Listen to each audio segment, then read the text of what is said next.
Kris, I just want to confirm that Victor Arvidsson is good to go for tonight.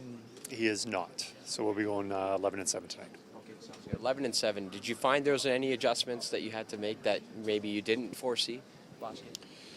11-7. No, it's just trying to.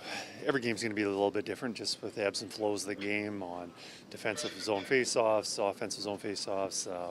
Penalties will have a lot to do with that, and but no, we've got guys who can step up and play more minutes.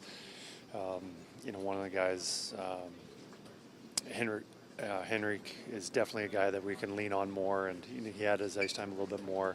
But certainly there's a lot of guys that can pick up more. How about your starting goaltender tonight, Stuart Skinner? He has 3 wins in his last 4 starts. Obviously, it was a slow start for him. Like the collective, are you seeing a little bit more from 74? Absolutely. Sharp, playing the puck, making some big saves.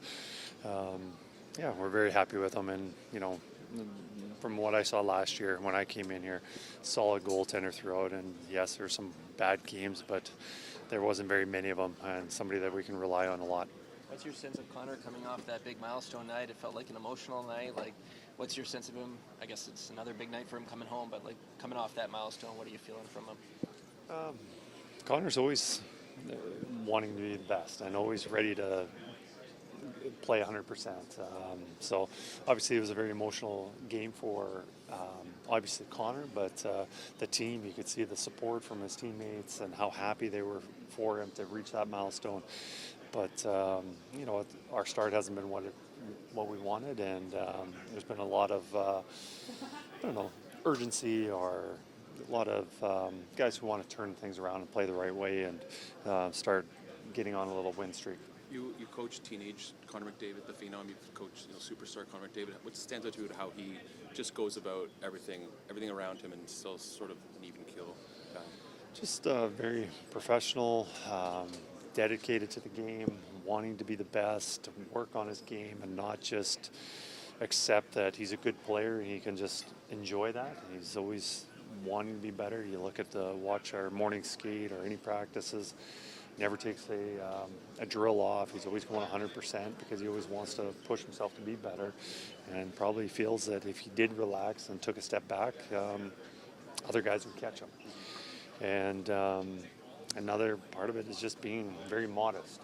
He's dedicated and driven to be the best, but almost embarrassed about that, the attention that he gets, and he always wants to deflect and have his teammates get that recognition. How different is this Leafs team looking to you this year? They've made some additions to the back end, and obviously a new coach. How different are you noticing from them this year? Well, you notice it a lot more when you're behind the bench and you see that just in person.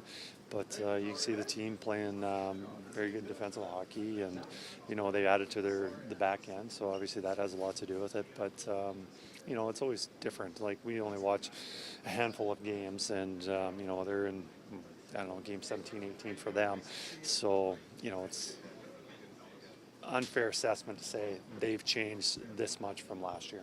You came in last year around this time, I guess. Probably drinking from a fire hose is a lot of information. How is it different for you now to get the full runway with this group?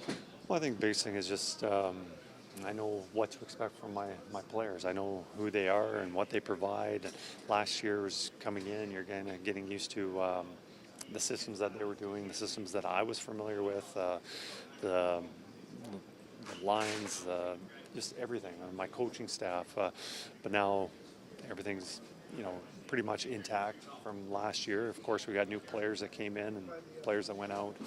But for me, I'm just much more familiar with everything around me.